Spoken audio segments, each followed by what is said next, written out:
What's going on, everybody? King of Dragons 5000 here, coming at you with another figure review.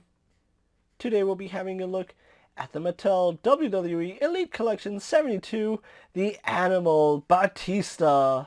And so here we have the Animal Batista posing out of the packaging. Before we take a look at the figure, let's actually take a look at what he comes with. Batista does come with quite a few accessories. He, of course, does come with his caddy hat and sunglasses, which do fit on his head nicely. We also do get a microphone, which is a new style triangle microphone. We also do get two pairs of hands. Batista comes with a pair of fists. And then we also do get a pair of grip hands. Other than that, Batista really doesn't come with anything else. I would have liked to see him come with some steel steps or, some weapons that he used in the No Holds Barred match against Triple H, but that's neither here nor there. So with that out of the way, guys, let's actually take a closer look at the Animal. And so here we have a closer look at Batista, and Mattel has knocked it out of the park with this head scan. This is definitely Batista, and it really, really looks good. I love the way it looks. They actually did a photo reel on his face, and then they actually added in his beard. A little problem I have is that during the match with Triple H, he had a thicker beard. Like, you could see more of it. Here, it's a little bit subtle, but he does have, like, the mustache.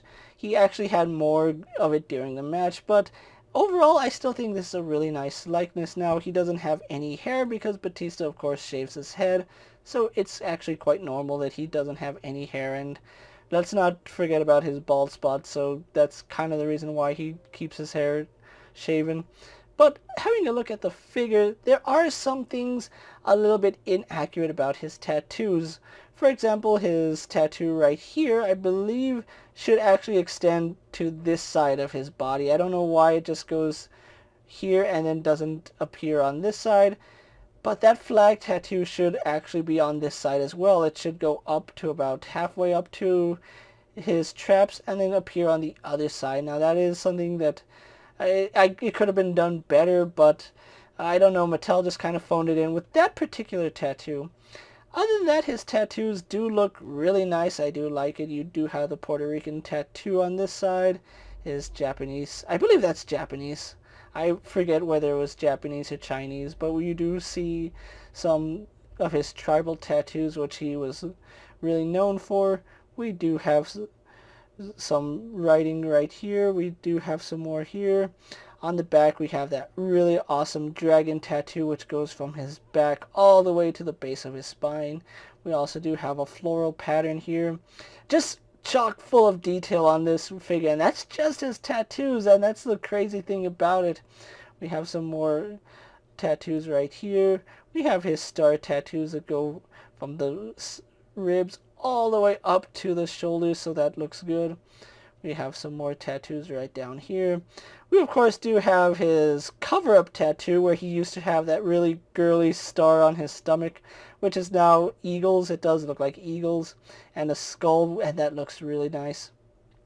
And then we do have some more of those stars. Having a look at his trunks, kind of reminiscent to his first WrestleMania match against Triple H, where it was red and just said Batista. Really do like that. On the back, you can see, I believe that's a lion. I want to say that's a lion, but I could be wrong. And then we do have another tattoo right here on his thigh. It does look like a dog, and then something else. I really can't tell because they darkened it way too much. Having a look at his knee pads, I do feel like maybe Mattel should have used the smaller knee pads. Like, these thick ones are okay, but his knee pads were kind of thin. They were the smaller kind.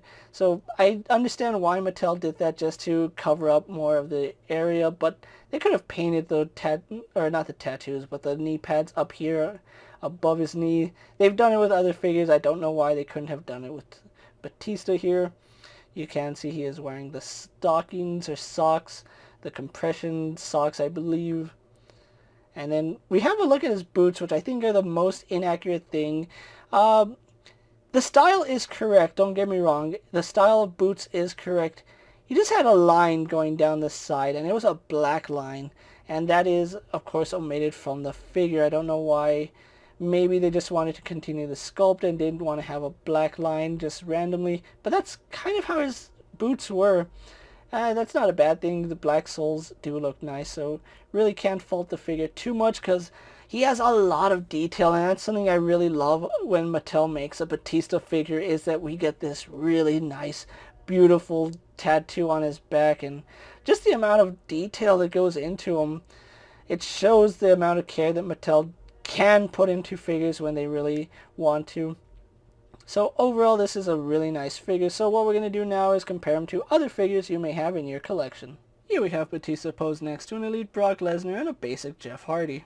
And finally, here we have Batista posed next to WrestleMania 35 adversary, The Game, Triple H. So with the comparisons out of the way, let's actually have a look at Batista's articulation. And he does have the standard elite articulation with some hindrances. For starters, this is as low as his arms go. He is using the Batista body with those really square pecs, so his arms don't go any lower than that, which is a little bit unfortunate, so you can't do anything about that. He does have a ball joint in the head, so he can look up about there. It took a little bit, but he does end up looking up, so I do like that. He does look down, does have some head tilt, so I do like that. All around good head articulation. It is on a swivel, so we do get some pretty decent range out of Batista here. Arms do go out to the side, no problem. Go down again, not all the way, but that's kind of the way this torso works. Arms do go all the way around, no problem. Bicep swivel works fine, and he has a really muscular arm, which does bend, but it's not a full 90 degrees, and the elbow pad, of course, does hinder that. We, of course, do have a swivel and hinge at the wrist. Works no problem, although that is a little bit tight. You might want to heat up those wrist pegs before you try hinging them. His ab crunch is kind of weird because we get really decent back movement, which is really good for posing him during the Batista bomb, especially holding people up. But it doesn't go that far forward, which is a little bit disappointing. I would like to see that kind of movement in the front as well, so that's neither here nor there. He does have a waist swivel. Legs do kick forward to about there. Kick back. Go out to the side, no issue. We do have rotation at the thigh. He is double jointed at the knee, but again, that really thick knee pad does hinder some of the movement. You can, of course, shift that up and work both joints. It's just a hassle. Swivel at the boot works fine. We do have a hinge, which does go back and goes forward.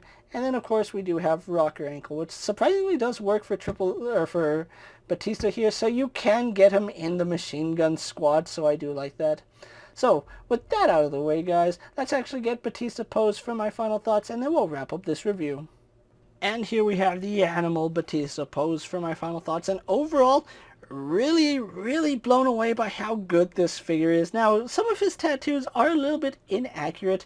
I can overlook that, seeing as how a lot of care did go into the tattoos. Like, there's so much detail that they could have skipped on all of it and just phoned it in and said, you know, that's good enough. But they didn't do that here with Batista. They actually did a really good job. I love this Batista torso, especially when it's used on Batista, because Batista has that really boxy look, and it just looks really nice here on Batista. If you are looking for Batista here, you are going to find them at your local Walmarts and Targets. I have seen Elite 72 trickle out here and there. I've actually seen Elite 72, 3, and 4 all at the same time, so I don't know what's going on with distribution. Maybe they're sending all of them out at the same time. Who knows? But I actually picked up my Batista along with the rest of Elite 72 from Ringside Collectibles. I don't know if they still have a case available. I know Batista sold out, so if you are looking for them, check your local Walmarts and Targets, because that's going to be your best bet to get your hands on this version of Batista, which I think is the definitive Batista, because this was probably his last match that he wrestled in WWE. So if you want this Batista, I really do recommend you pick him up. The only accessory I wish he did come with was a pair of thumbs up so he could do the Batista thumbs down. If he had come with that, I would have said pick up this figure no matter what.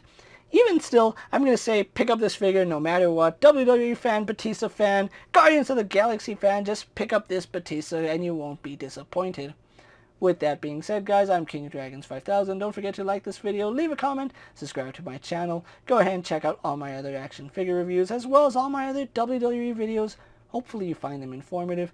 As always, if there's a figure you would like to see me review, let me know down in the comments, and if it's in my collection, I'll definitely have a look at it. While you're at it, check out my Instagram account for new and exciting action figure photos, and as always, ring that bell to be notified every time I upload a video. Until next time, guys, I'll see you later. Take care, everyone.